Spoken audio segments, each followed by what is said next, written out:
j'aimerais apporter une précision. Je suis le conseiller principal en charge de l'économie, finance et reconstruction. C'est peut-être ça que les gens ne savent pas. En abrégé, on appelle ça ECOFIR.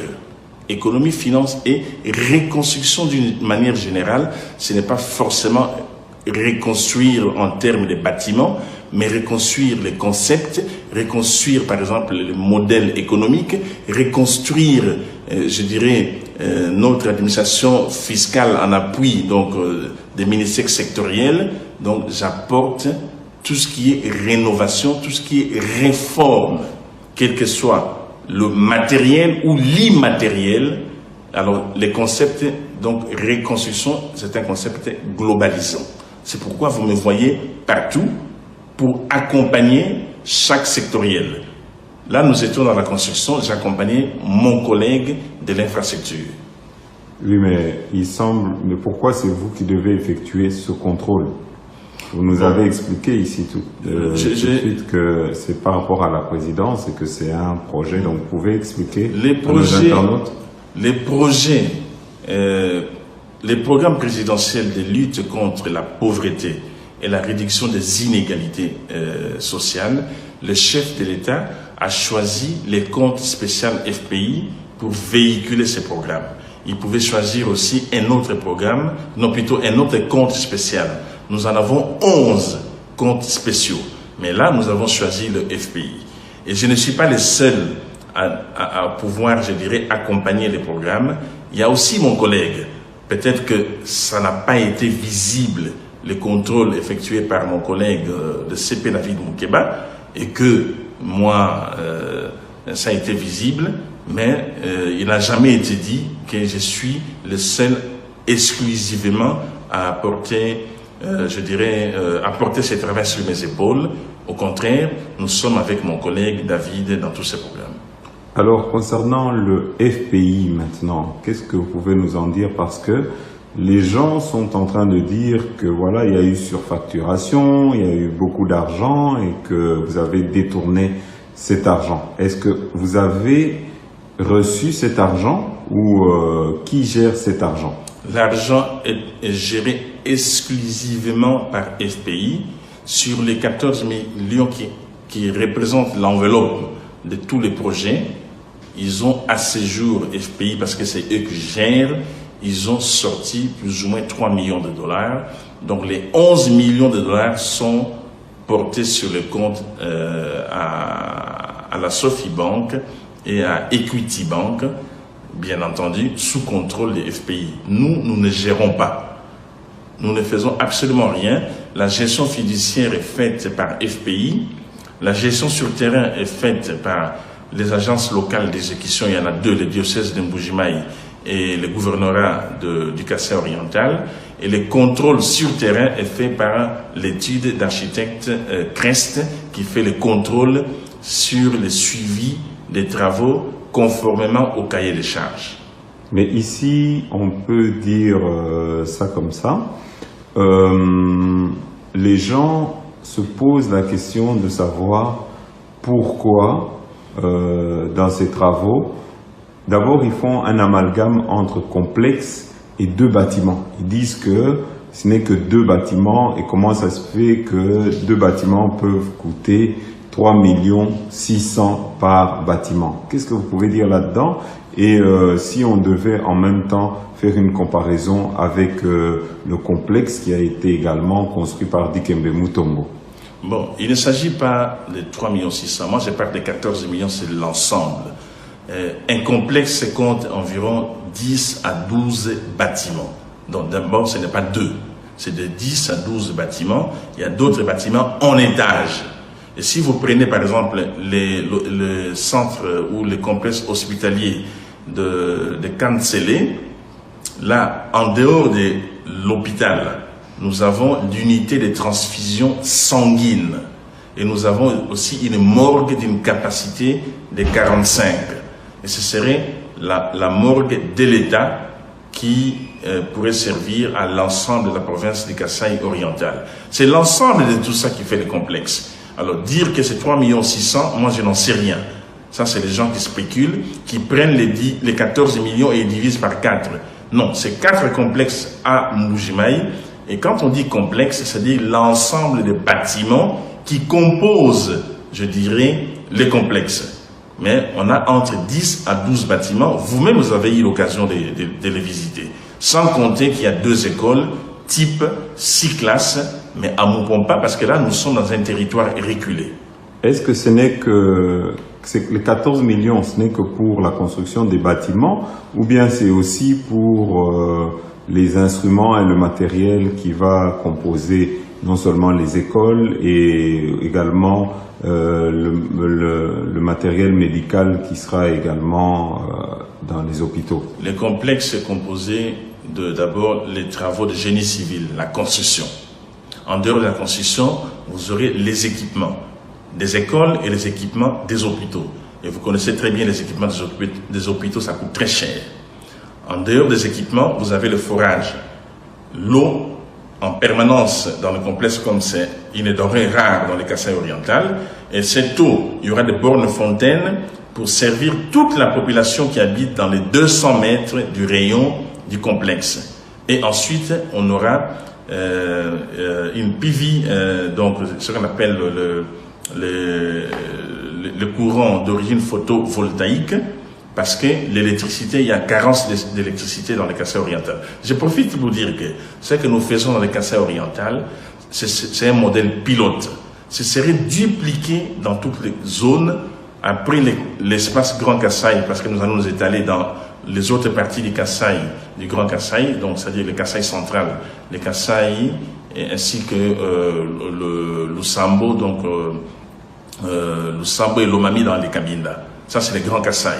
En dehors de ça, nous allons toucher les Grands Bandundu, qui est aujourd'hui partitionné en 3, les Kwango, les Mayindombe et les Kwilu. Et après les Grands Bandundu, nous allons toucher les Grands Équateurs pour assurer la connectivité entre l'espace Grand Kasaï et Kinshasa en transitant par les Grands Bandundu. Voilà les projets du chef de l'État. Mais ce qui choque les gens, c'est quoi? C'est parce que nous sommes habitués, quand on parle des projets, 60% ou 70% des projets, généralement, on vole l'argent et on vous laisse les 30 ou 40% et les projets n'arrivent pas à terme.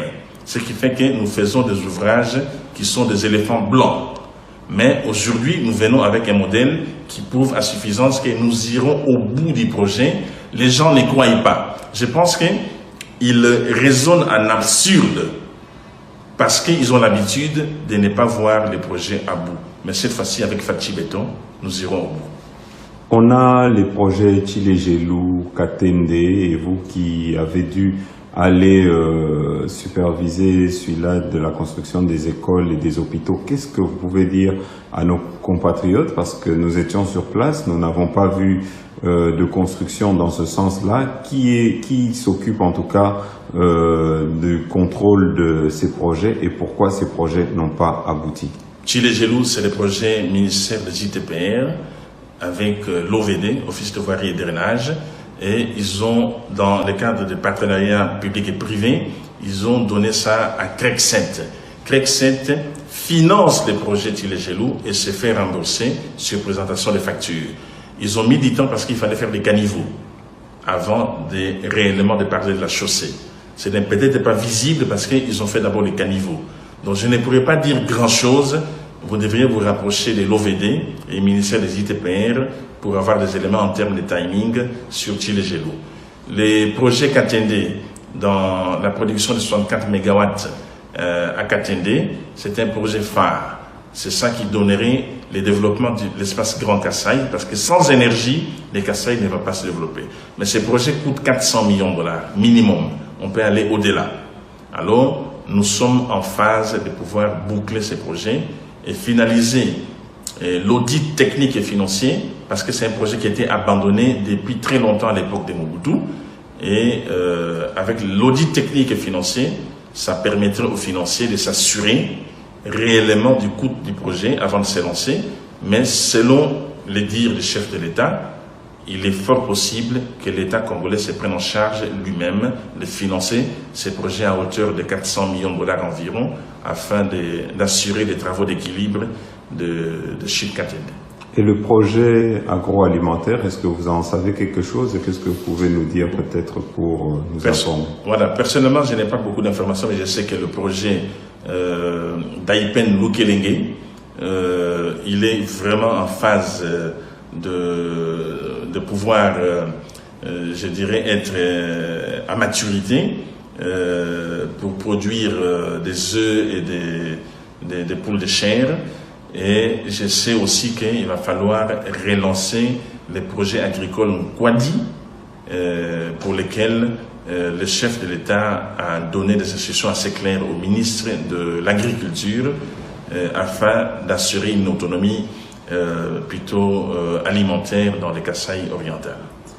Alors, aujourd'hui, il semble qu'il y a eu une sortie, un point de presse du FPI concernant ce projet dans lequel tout le monde vous accusait, peut-être à tort. Qu'est-ce que vous pouvez nous en dire? Bon, je pense que les gens suivent ce que FPI va dire. Je n'étais pas là. J'ai été mis en cause, mais injustement, et je comprends. Comme je disais au début, les gens sont habitués à voir des projets inachevés et ils pensaient que nous étions dans cette logique de pouvoir nous servir sur l'enveloppe de 14 millions. Non, les 14 millions étaient étaient entre les mains des FPI et que FPI, il faut suivre ce qu'ils vont dire, leurs déclarations, et puis l'opinion va se faire l'idée de tout ce qu'il y a eu comme intox. Et donc, dans ce flou-là, du fait qu'aujourd'hui, les gens se demandent pourquoi c'est vous qui devez faire ces contrôles alors que ça ne correspond pas au titre que vous avez en tant qu'économiste. Vous pouvez peut-être expliquer aujourd'hui quelle était la décision prise par le chef de l'État dans ce sens-là? Voilà. Non seulement le chef de l'État a intervenu, dire que dorénavant, pour tous les projets, je dis bien tous les projets, même si ce n'est pas dans le cadre du programme présidentiel, mais tous les projets de la République, le chef de l'État a décidé que les contrôles sur terrain doivent être effectués par son cabinet et la primature, sous la supervision, bien entendu, du Premier ministre Samadou Kondé et du directeur de cabinet, son Excellence Guilain Niembou. Ceci pour dire que le président vient de légitimer une fois de plus que son cabinet doit être impliqué dans tout ce qui se fait sur le terrain. Mais par rapport à mon rôle, j'insiste, je suis le conseiller principal en charge de l'économie, finance et reconstruction. Reconstruction, que ce soit dans le secteur des mines, que ce soit dans le secteur hydrocarbures, que ce soit dans les infrastructures, donc dans tous les secteurs, j'interviens parce que je suis pluridisciplinaire dans mon intervention, parce que je dois apporter une rénovation, je dois apporter des réformes. C'est pourquoi les gens me voient partout. Ce n'est pas que je veux être partout, mais c'est vraiment dans le cadre de mes prérogatives. Et en parlant, pour terminer, de tous les bâtiments que le FPI ils sont en train de construire dans les 4 complexes, on peut parler de combien de bâtiments au total? Bon, en tout cas, chaque complexe, le plus grand a 12 bâtiments et le plus petit doit compter 8 à 9 bâtiments. Donc si je comprends bien, en tout, c'est plus d'une trentaine de bâtiments qui seront construits. Si on prend une moyenne de 9 x 4, ça fait 9 x 4, ça fait 36. D'accord. Voilà, c'est ça, 9 x 4, 36, voilà, c'est bien ça, oui. Ok. Voilà. D'accord, ça va. Voilà, merci. Et pouvez-vous nous dire sur le nombre, parce que les gens se posaient aussi la question de savoir pourquoi, et est-ce que c'est tous des nouveaux bâtiments ou il y en a d'autres qui sont restaurés, et s'ils sont restaurés, ils sont de quel nombre? À 95% ou 95%, c'est de nouveaux bâtiments, et 5% on restaure, parce que on voulait garder quand même l'historique des bâtiments. Mais c'est une rénovation à 5%, et 95% c'est de construction nouvelle.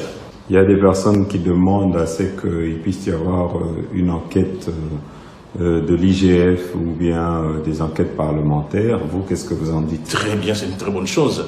Vous avez vu mon tweet, je y ai parlé avec le député Alphonse Mboïka-Sandji, et je lui ai dit que c'est très bien de faire l'enquête parlementaire, comme ça va édifier le Parlement. Et si le Parlement constate qu'il y a une distorsion en termes d'information de ce qu'eux ils vont faire comme enquête par rapport à ce que le bureau CREST a élaboré comme cahier de charges, dans ces cas, ils vont saisir le tribunal, et c'est ce que je lui ai dit. Ils sont libres de le faire, l'IGF peut s'inviter, mais je l'ai dit plusieurs fois, l'IGF peut s'inviter dans ces projets, aller vérifier, ils ont toutes les compétences, si les cahiers de charges n'a pas été, je dirais, fait l'objet de surfacturation, et si c'est le cas, on saisit le tribunal, et devant les magistrats, on peut constater des faits infractionnels pour savoir qui est l'auteur de ça. Parce qu'il s'agit de l'argent de l'État, des FPI, qui est proche dans le périmètre des trésors publics, des trésors publics de l'État. Et nous qui sommes politiques, nous sommes redevables. Nous ne gérons pas, mais nous accompagnons pour constater qu'on respecte le cahier de charges. Donc, l'IGF est bien. Il n'y a jamais eu détournement, ce qui va vous étonner. D'ailleurs, moi-même aussi, j'ai eu le même étonnement que vous. On parle de 14 millions. Qui engage ces fonds? C'est moi. Qui libère ces fonds? C'est moi. Et ici, nous sommes dans une situation, moi je me pose la question, où est-ce qu'ils ont vu ces 14 millions? Ces 14 millions sont passés où? Ont été retirés où? Et qui en a bénéficié et qui les a détournés? Ça, c'est archi faux. Rien n'a été détourné au FPI. Dans le cadre du programme présidentiel de lutte contre les inégalités sociales, le FPI a été enrôlé dans ce programme avec des tâches. Il y a d'autres structures, plusieurs structures qui sont enrôlées dans ce programme. Le FPI aussi a été enrôlé.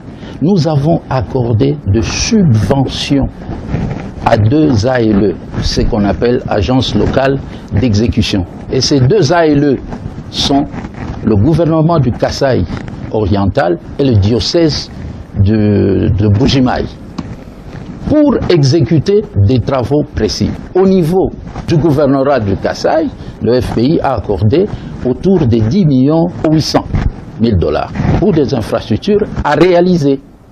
Et pour le diocèse de Bujimaï, c'est à peu près 3,7 millions. Et au jour d'aujourd'hui, le taux d'exécution financière est autour de 3,17 millions. Je dis bien 3,17 millions pour les 6 ouvrages. 3,17 millions qui ont été libérés. Et les fonds sont des fonds propres du FPI.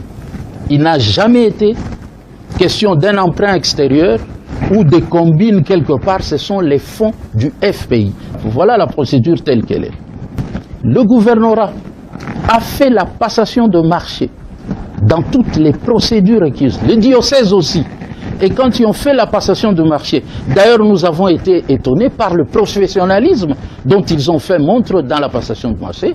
Ils ont recruté des entreprises sur le plan local, et ces entreprises-là ont gagné le marché.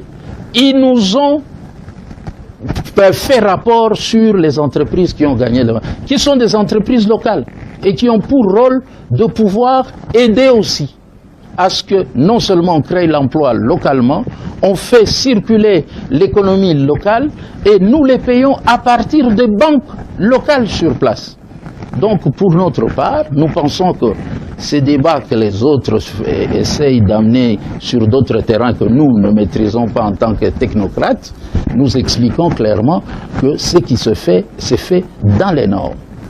Et la présidence n'a que le rôle simplement de suivi, parce que c'est un projet qui a été initié par la présidence de la République. Les conseillers du président n'ont que le rôle de suivi à travers. C'est pour ça que vous avez remarqué que nous avons fait 2 descentes avec le directeur de cabinet du chef de l'État pour aller dans. Il a fait des visites d'inspection. C'est parce qu'il est président du comité de pilotage qui est un comité de suivi. Que les gens se renseignent. Chilin Gelou allait prendre les informations auprès de l'FONER et de l'OVT. Point barre. Qu'est-ce que le FPI a à voir là-dedans? Et je le dis de manière solennelle, qu'il y ait un débat contradictoire qui mettrait en face, parce qu'ils ont voulu mettre les débats sur la place publique. Allons-y. Débat contradictoire, les accusateurs, ceux qui font le relais d'un côté, et de l'autre le FPI qui doit s'expliquer. Et je pense qu'à ce moment-là, parce que ça tombe maintenant dans la diffamation et la dénonciation calomnieuse, à ce moment-là, nous pourrons tirer les conclusions, parce qu'il ne suffit pas que parce que vous avez le pouvoir de parler, ou vous avez une opinion qui vous suit, vous prenez cela à tort pour pouvoir faire du tort à d'autres institutions. Mon frère, le FPI doit aller dans une autre dimension aujourd'hui. Vous savez que nous avons deux partenaires. Vous êtes en train de faire de l'autoflagellation sur votre propre pays, sans même évoluer dans les recherches. Cette autoflagellation, c'est que même des partenaires extérieurs, vous pensez que se faire le tort aux responsables de l'institution. Non, on fait le tort au pays. On fait le tort au programme présidentiel. Parce que nous allons perdre du temps, nous tirailler à faire ceci, cela. Peut-être que des personnes ont d'autres agendas. Aujourd'hui, vous savez, dans la province du Kasaï, je pense qu'il y a des ressortissants du Kasaï, ici. Je prends peut-être Israël Mutombo, qui parcourt tout le pays. Il parcourt tout le pays. Demandez-lui si dans la province du Kasaï, il y a une école comme Al-Fajiri de Bukavu. Posez-lui la question s'il y a une école comme Imara de Lubumbashi ou Twendele. Posez-lui la question s'il y a comme le petit séminaire de Guado. Posez-lui la question, vous allez vous rendre compte que dans cette province-là, il n'y en a pas. Et aujourd'hui, nous avons entamé, plutôt que tous comme un seul homme, se mettre derrière le FPI. Laissez-nous, nous sommes ouverts à tout. Laissez-nous aller jusqu'au terme de nos projets. Et puis vous venez maintenant, ici vous aviez sorti 14 millions. Voilà qu'est-ce que vous en avez fait.